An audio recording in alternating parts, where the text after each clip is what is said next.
Hello guys, welcome back to my channel. আমি শ্রাবন্তী এসে গেছি তোমাদের সামনে নতুন একটা ব্লগ ভিডিও নিয়ে। এখন ওই 9:30 মতো বাজে। এখন দিয়ে আমার ব্লগটা স্টার্ট করছি, চলো দেখতে থাকো আমি সারাদিন কি। ডিশ থালাগুলো মেজে রেখে দিয়েছি, এবার গুছিয়ে নেবো।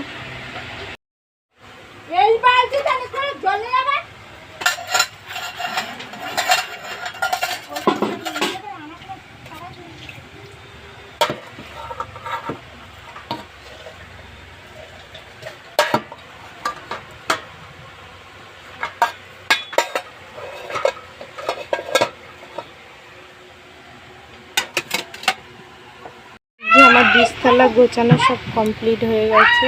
এই যে ডিশ ঘরটা মুছে নেব।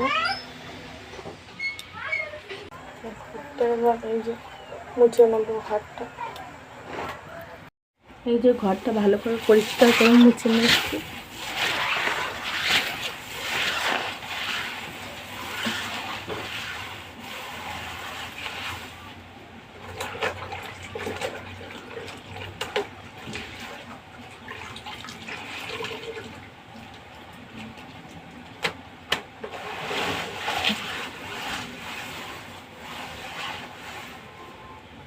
আমার এই ঘরটা মোছা কমপ্লিট হয়ে গেছে। এবার এই ঘরটা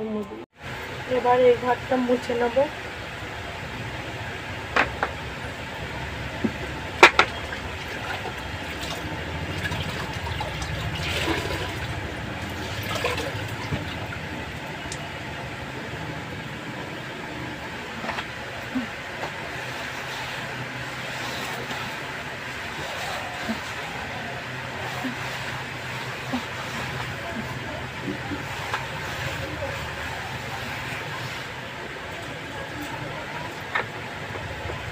ভালোভাবে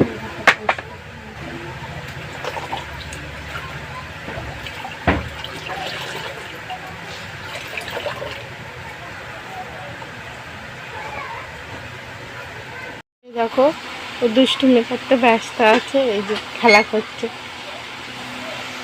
একা একা খেলা করছে। আমি কাজ করছি, খেলা হাই করে দাও। এই যে চাল ধুয়ে নিয়ে চলে এসেছি, এবার রান্না করব। চলো রান্না বান্না করে তোমাদের সাথে কথা বলছি। বন্ধুরা, এখন দুপুরবেলা আমার রান্না বান্না হয়ে গিয়ে খেয়ে দিয়ে শুয়ে পড়েছিলাম। ঘুম পাচ্ছে না, একটু শুয়ে উঠে গেছি। আর আমার মেয়ে ওইদিকে ঘুমাচ্ছে। এই যে ও ঘুমাচ্ছে। বাইরে এই গাছটায় আজকে কত ফুল ফুটেছে। এই দেখো, আজকে আমি ঠাকুরের কত ফুল দিয়ে পুজো দিয়েছি। কত ফুল দিয়ে পুজো দিয়েছি। আর কি সুন্দর লাগছে দেখো ঠাকুরের জায়গাটা। দেখো ঠাকুরগুলো কি সুন্দর লাগছে। আর এই যে একটা কালী ঠাকুর আছে। এটা আমার মা আগে পুজো করতো। আমার মা এখন মারা গেছে, আমার কাছে দিয়ে গেছে। বলে তুই পুজো করবি কালী ঠাকুরটা, মরে যাওয়ার আগে বলে গেছিলো। এই যে কালী ঠাকুরটা, এটা একটা পাথরের কালী ঠাকুরের দেখো কি সুন্দর লাগছে ঠাকুরটাকে। একটা পাথরের কালী ঠাকুর মা আমার দিয়ে গেছে। এইটা অনেক কিছু দিয়ে গেছে, তার মধ্যে এইটা সব থেকে সেরা। দেখো কালী ঠাকুরটা কি সুন্দর লাগছে। একজন আমার মাকে দিয়েছিল, আমার মা আমাকে দিয়ে গেছে। গাইস, আমার এখানে ব্লগ ভিডিওটা শেষ করছি। সবার যদি ভালো লাগে লাইক কমেন্ট শেয়ার করে দিও, এবং সবাই ভালো থেকো, সুস্থ শরীরে থেকো। টাটা।